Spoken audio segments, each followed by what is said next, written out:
Well, The official. Ari and Tristan, welcome here. Devin, as always, the resident games master of middle school youth here. Nah, I'm your moral support, Dan. No, dude, you know the games, man. I don't know these things, you know. And you got the best headset and mic too. It works the best too. We I always, stole my dad's. you took your dad's? Because Yeah. this is a different one from last week. Last I week was stole a, my No, dad's. same one. it's the same one? And it's a new camera. Oh, very nice, Yeah. very nice, very nice. All right, boys, let's jump right into this. So, guys, think about this time that you are going to have parents watching this also. So you're just not talking about games. You are educating parental units as to the best games that they should play with their family or that they should buy their students.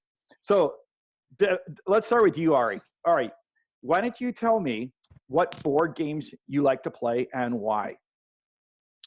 Well, a board game that I like to play with my family is Monopoly's Cheater Edition.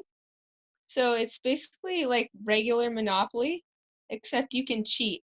Hey, But hang you on. can only Now, is this a game you've just made up or is it something they actually sell? This is real. this is something they actually sell. I have Yeah. it right here. It's a brand. Can we see the picture? Oh, it is actually Yeah. a cheater game. Okay. Yeah.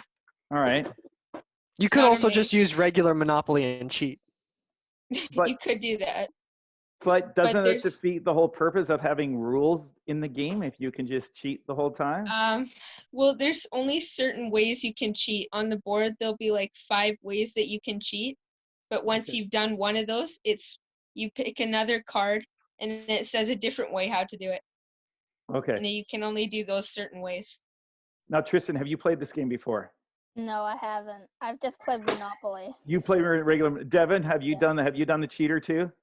I have not. I have seen it. I can confirm though I have cheated at Monopoly before. Okay, but The bank never notices because I'm the one who manages the bank. But also, you're good at embezzlement. That's fantastic. There's a life Just a skill. smidge of embezzlement. You get just okay. So, Ari, we got cheater Monopoly. What else we got? What do you like to play with Tristan? Well, usually we play Pokemon together because we both like doing that.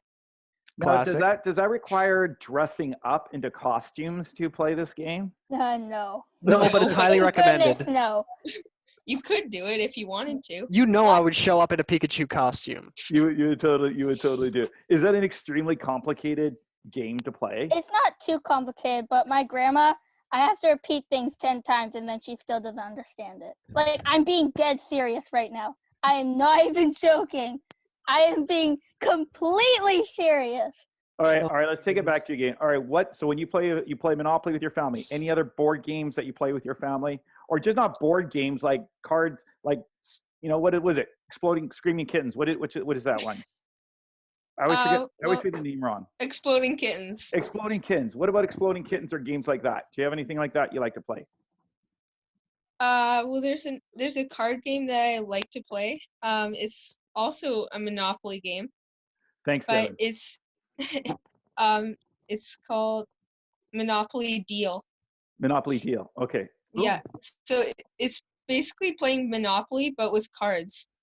Okay. See, it's just like- cards. You're trying to collect cards of the same property, like all orange properties. Yeah. Yes. Okay. It's kind of the same idea. Okay.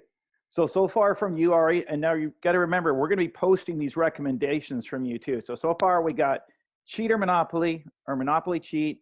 We've got Monopoly Deal. We've got the strange, wonderful world of Pokemon so far. That's what we got from you, right? Ooh, one disclaimer for Monopoly, it can ruin relationships, so make sure that you really love one another before you start playing. Okay, Tristan, what about yourself, man? What about games for you, man? I would suggest a game called King of Tokyo. Ooh, good one. Now you got to explain what that is then. So King of Tokyo is where you pick your character or avatar, whatever you want to call it. All right. So Tristan, you want me to take on the explanation, or you got her? you can explain it. It's been a while since I played it. Okay. It's a whole series. So they've got King of Tokyo, King of New York, King of the World, different versions, and the whole premise is that everybody is a different monster. So they have King Kong, Mecha Godzilla, basically, a giant lobster fool. And each of these characters starts outside of the city, and you want to be inside the city, be it New York, Japan, depends on which version you have. Okay. And you then can choose to either enter the city, which gains points so that you can win. Mm-hmm. But when you're in the city, everybody that does an attack hurts you and can kill you. So you can lose by getting knocked out or by various other cards. So each monster has its own deck of cards that has different abilities. Yeah, it comes off complicated, but once you pick up, like, there's just a few different little things. Just make sure to read the cards, and you get it really fast. It's a lot of fun. Okay, so Arie and Tristan, another question back to you guys. Are there any just straight up card games, like you have a deck of cards and you want to play a card game? What is your go-to card game? I'll go first. Okay. So usually for me, I'd probably go right to War. Because it's really simple and you can easily teach people. Okay.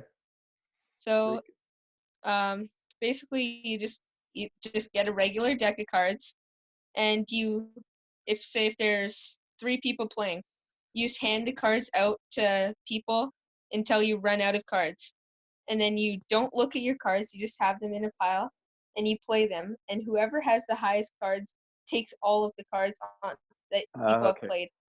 Okay. And then creates a separate pile. And then it keeps going until someone has all the cards. That sounds like something I could even handle. All right, we're going to turn it over to Devin. Devin he is known for his bag of games. All right, I've got the bag. Let's see the bag. So a good one for just sort of 2 people to sort of start off is Codenames. Codenames, I got the pictures version here. I also have the words version, and there's also a duet version, and you can get themed versions, so Marvel, Disney, other things like that. The whole premise is that you are an intelligence agent and someone else is a field agent, and you're trying to figure out who are the different spies that are in the field. You set out a grid of different words or pictures depending on what pack you have, and then one person knows who all the spies are, and they have to give one-word clues as to which of them are what team. And there's like an assassin on the board, so if the other person chooses the assassin, you lose. It's a teamwork game, but it also can be competitive, so you can do it where there are 2 pairs. One person trying to go for the red spies, the other going for the blue, and it's just a race to see who can get all theirs fastest. Now, did you say 2 people can just play this game also? Or does it have to be 2 people is just one person knows where all of them are for like maybe blue or for red. Yeah. And the other person has to try and pick them out within a certain amount of time. So you have like a certain amount of turns in order to do 2 person, and then duet is specifically 2-player one. Okay. So what else do you got in your bag there? This is one, I'm going to start with 2-player just to kind of kick it off. Yep. One of the other ones that I don't have myself, but I've played and I love, Pandemic. Mm-hmm. Very poignant in this day and age. The whole thing being that you and your friends are working together to stop a disease that is controlled by a deck of cards. You flip over the top of each card and it'll affect the disease in different ways. It'll cause maybe an outbreak in a specific country, or it'll cause an increase of a certain amount of whatever they are. They're like disease chips or something like that go around cities. And you can go to these cities and cure certain amounts, and then each person has a role. You could do that with one person, pretty hard. Yeah. But that one you can do 2 and up to like 6 people, I think. Okay. So that one's pretty fun, and it's cooperative as well. For like a deck of cards 2-player game, there's Speed. Speed is fast. It's Dutch Blitz, but for 2 people. So if anybody's played Dutch Blitz, you know that it's you kind of increase by 1 until you've finished off a thing. For Speed, you take a deck, cut it in half, put 2 piles of 5 in the center, and that are face down, and then 2 face up in the center as well. And the rest of the deck gets split in half, put to each player, and they have to have like 5 or 6 in their hand, which the rest they keep face down next to them. And they play cards to go up or down from the cards in the center. And if you guys both get stuck, you just flip the side cards on top. There's other rules that you can find online. Pretty fast, straightforward. It's a 2-player speed game. It's really fun. Awesome. Other than that, there are like the apples to apples style ones where it's like judging and typically gets a lot of laughs. There's Superfight, which is a lot of people like it's lawyers the game. Okay. You create some wacky superhero and you duke it out with someone else's wacky combination of cards, and everyone then votes who argued for their character the best. I noticed though, I noticed with some of those games, when I was at a bookstore looking at those games, some of them you got to be careful about.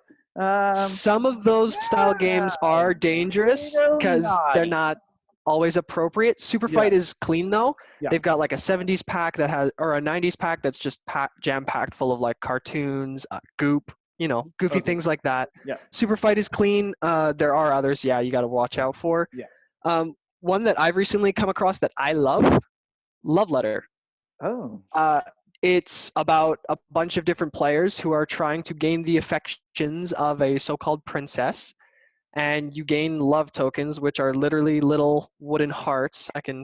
Or not wooden hearts, little red wooden cubes. These little gems here.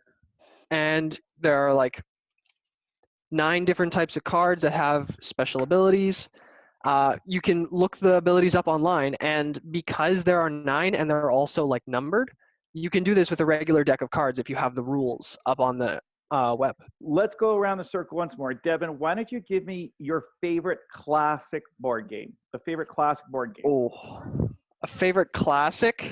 There's been a lot of modern ones that have captivated my attention, but for a classic board game, I gotta say Risk. I haven't played it in a long time, but when I did play it and had like a full game of Risk, it was one of the most satisfying games that I think I've played, especially considering everyone's locked in, you have all the time, why not? Very cool. Now, Tristan, what about yourself? We're going to talk classic, like a board game that's sitting up on your shelf at home that your parents will want to pull out and get the whole fam, get you and your brother together and play. What board game would that be? So this is a nice game if your family fights a lot. It's a team game where you're not versing each other, but you're working together to survive on an island and then get off. And you're supposed to collect 4 different things, and then you have to get off the island. What's that game called? What's that game called? Forbidden Island. Okay, so that's your favorite. Arie, what about yourself? Going classic board game. My favorite is Settlers of Catan. Ooh, Settlers of Catan. That is impressive. So basically what you try and do is you start off with 2 little settlements and then 2 roads. And you try and get 5 different resources. And then with those resources, you can build different things like a city to replace a settlement, or more roads, or also special cards that you can get to. They're called development cards. Okay. And you can get them to get soldiers, and then you can eventually get the largest army if you have the most soldiers. There's also. Dude, that's good. That's good description. Gentlemen, Tristan, Arie, I want to thank both you guys for doing this. I'm going to go and drink a cup of coffee. I'll talk to you guys later. Good idea. Okay? I'll see you guys.